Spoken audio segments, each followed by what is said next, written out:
বন্ধুরা, মাখা বেলার ঝামেলা ছাড়াই বানিয়ে নিতে পারেন এইরকম হেলদি টিফিন রেসিপি। এটা বানানো ভীষণ সহজ। হাতে যদি 5 মিনিট সময় থাকে তাহলেই কিন্তু বানিয়ে নিতে পারবেন এইরকম হেলদি সুন্দর লোভনীয় টিফিন রেসিপি। তো চলুন রেসিপিটা আজকে কিভাবে বানাচ্ছি সম্পূর্ণটাই আপনাদের সাথে শেয়ার করব। আপনারা পুরো ভিডিওটা দেখবেন স্কিপ না করে, তাহলে আশা করি বুঝতে পারবেন। বাচ্চারা যখন বিকেলে খেলাধুলা করে বাড়িতে ফিরবে তখন একটু ওদের খাওয়ার জন্য বায়না থাকে, তখন যদি এইভাবে বানিয়ে দেন বাড়িতে তাহলে কিন্তু পেটটা অনেকক্ষণ ভরেও থাকবে এবং 5 মিনিটের মধ্যে রেডি হয়ে যাবে। হ্যাঁ বন্ধুরা, আজকে আমি তাই মাখা বেলার ঝামেলা ছাড়াই আপনাদের সাথে একটি বন পাউরুটির রেসিপি আপনাদের সাথে শেয়ার করছি। এইরকম যদি বন পাউরুটি বাড়িতে থাকে তাহলে কিন্তু এই রেসিপিটি একদম কুইকভাবে বানিয়ে নিতে পারবেন। আমি এখানে দেখো 2টো পাউরুটি নিয়েছি, আর পাউরুটিগুলোকে আমি মধ্যিখান থেকে কেটে নিয়েছি। বেশ ভালো করে একদম গোল গোল করে সাইজ মতো করে রেখে বেশ ভালোভাবে কেটে 2 খণ্ড করে নিয়েছি। আর এদিকে দেখো আমি 3টে ডিম নিয়েছি, আর নিয়েছি এখানে কিছু উপকরণ। তার মধ্যে আছে, যেমন এখানে আছে ক্যাপসিকাম কুচো করে নিয়েছি, আর নিয়েছি এখানে টমেটো কুচো করে নিয়ে, আর নিয়েছি এখানে পেঁয়াজ আর কাঁচা লঙ্কা কুচো। এই দিয়ে আজকে এই টিফিন রেসিপিটা বানিয়ে দেখাবো। আমি এখানে একটা ডিম ফাটিয়ে নিয়েছি একটা বাটির মধ্যে, আর ডিমটা ফাটিয়ে নিয়ে ডিমের মধ্যে দিয়ে দেবো এবারে স্বাদ মতো একটু নুন, আর দেব গোলমরিচের গুঁড়ো দেব, আর একটু সামান্য অল্প একটু চিনি ফ্লেক্স দেব, যাতে করে স্বাদটা বেশ ভালো লাগবে। একটু ঝাল ঝাল হলেও ভীষণ ভালো লাগবে। যদি বাচ্চাদের জন্য, একেবারে ছোট বাচ্চাদের জন্য বানিয়ে থাকো তাহলে চিলি ফ্লেক্সটা বাদ দিতে পারো, কারণ খুব বেশি ঝাল হলে বাচ্চাদের ভালো লাগবে না। আর এখানে পেঁয়াজ কুচো আর সামান্য অল্প একটু কাঁচা লঙ্কা কুচো দিয়ে বেশ করে ডিমটাকে ফেটিয়ে নেব বেশ ভালো মতো। নমস্কার বন্ধুরা, আমি রূপা, ব্লগস উইথ রূপা চ্যানেলে আপনাদের সবাইকে স্বাগত জানিয়ে আজকের একটা টিফিন সুন্দর রেসিপি আপনাদের সাথে শেয়ার করছি। দেখুন, এটা ভীষণ ভালো লাগবে, বড় ছোট সবাই কিন্তু ভীষণ পছন্দও করবে। এটা খেতে ভীষণ লোভনীয় হয়। এই টিফিন রেসিপিটি একবার বানালে কিন্তু বারবার বানিয়ে নিতে ইচ্ছে করবে। আমি এখানে দেখো যে পাউরুটিগুলোকে 2 খণ্ড করে কেটে নিয়েছিলাম গোল গোল করে, সেইগুলোকে একটু আমি এখানে আগে প্রথমে গ্যাসটা অন করে একটা তাওয়া বসিয়ে দিয়ে তাওয়ার মধ্যে একটু 2টো পাশ উল্টে পাল্টে একটু সেঁকে নেব। তাহলে বন রুটিগুলো বানাতে ভীষণ সুবিধে হবে, টিফিনটা বানাতে সুবিধা হবে। আর রুটিগুলো একটু সেঁকে নিলে কিন্তু খেতেও ভীষণ ভালো লাগবে। অনেকেই মানে পাউরুটিটা অনেকেই একটু সেঁকে খেতেই পছন্দ করে, সেই জন্য আমি এইভাবেই সেঁকে তারপর সেঁকে নিলে কি বলো তো, টিফিনটা বানাতেও কিন্তু বেশ ভালো লাগে। তার জন্য প্রথমে আগে এখানে আমি রুটিটাকে সেঁকে নিলাম বেশ ভালো মতো দুপাশে। তারপর এখানে আমি তাওয়ার মধ্যে দিয়ে দিলাম অল্প একটু সর্ষের তেল।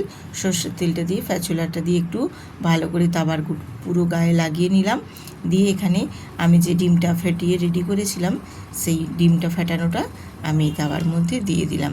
দিয়ে এবারে ওপর থেকে আমি ছড়িয়ে দেব এখানে টমেটো কুচি আর ক্যাপসিকাম কুচি। টমেটো আর ক্যাপসিকামটা ওপর থেকে দিয়ে দিলে দেখতেও যেমনি ভালো লাগবে, খেতেও বেশ ভালো লাগবে, মুখে পড়বে, একটা ক্রাঞ্চি ভাবও থাকবে, বেশ ভালো লাগবে। এবারে ওপর থেকে আমি দিয়ে দেব পাউরুটির একটা খণ্ড, আমি ওপর থেকে চেপে এইভাবে একটু ডিমের মধ্যে হাতে করে চেপে চেপে দিয়ে দিচ্ছি। তাহলে কি হবে, ডিমটা বেশ পুরো পাউরুটির গায়ে ভালো মতো একদম চেপে বেশ একদম আটকে যাবে। তাহলে বেশ ডিমটা ভাজাও ভালো হবে। এরকমভাবে একটু চেপে চেপে দিয়ে সাইড থেকে যে ডিমগুলো এক্সট্রা বেরিয়ে গেছে এইগুলোকেও আমি পাউরুটির মধ্যে একদম সেট করে মানে ডিমটা খুব ভালো মতো ভেজে নেব, আর রুটিটাও বেশ ভালো মতো একটু সেঁকে নেব। এইভাবে এরকমভাবে একটু চেপে চেপে স্প্যাচুলাটা দিয়ে চেপে চেপে দিয়ে বেশ একদম ডিমটাকে খুব ভালো করে পাউরুটির সাথে ভেজে নেওয়ার পর আমি উল্টে নেব।